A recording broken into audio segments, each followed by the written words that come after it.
are prepping your home to put it up on the market, one of the #1 spaces that realtors always recommend that you upgrade is the bathroom. And today, the Metz Group and Miller's Fancy Bath are helping to make sure that you have an affordable and updated space. We're going to send it out to reporter Elle Bottom, who is checking out all the different ways that you can have your bathroom looking its best before that big sale. Good morning, Elle. Good morning, Claudia. I'm feeling very fancy over here at Miller's Fancy Bath this morning. It's such a beautiful showroom here in St. Matthews. Of course, I'm joined by B. Metz with Metz Realty and Rick Miller, owner of Fancy Bath. And so I'm going to go ahead and start with B. So when you're thinking about selling your home, why is it important to improve those bathrooms and your kitchen too?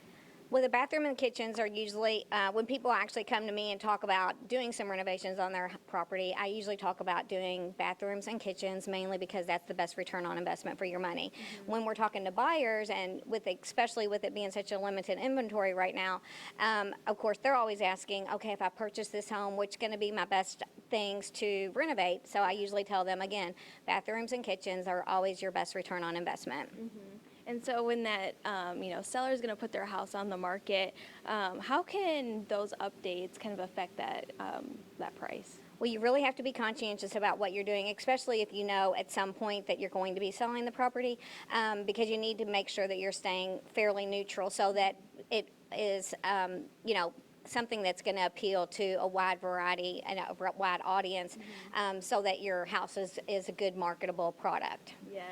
And so that's where Rick comes in, and you can kind of, do these projects from start to finish. So what do you guys kind of offer here? Well, we're a design firm, so we will take the project from however it exists currently and come up with some ideas. If we're doing it for a resale perspective, we're going to minimize the amount of tear up and try to reuse as much as we can, maybe do just a countertop replacement, tile backsplash, again, to lessen the investment but improve the return. Mm-hmm. If we're remodeling someone's house for themselves, then it's a whole different game. Yeah. There's more cabinets, more appliances going into the project, more money going into the project because they're actually doing it for themselves, not for an immediate return on investment. Sorry. Yeah, and so if people are just thinking about just revamping their space, do you also work on new construction too? We can, and we do. We have a project going now that's new construction. We primarily do remodel. Mm-hmm. That's really our niche, is more remodeling niche as opposed to new construction. Yeah, and there's so many different options here. I keep getting, glimpses of what I would like remodeled in my own space. You're welcome to, point those out. We'll take care of it for you. Yes, there's these really cool makeup mirrors or vanity mirrors that has like the light all around them. So those are certainly a trend right now. But actually coming up next, we are going to be talking about the trends and what you need to keep in mind when you're revamping your space.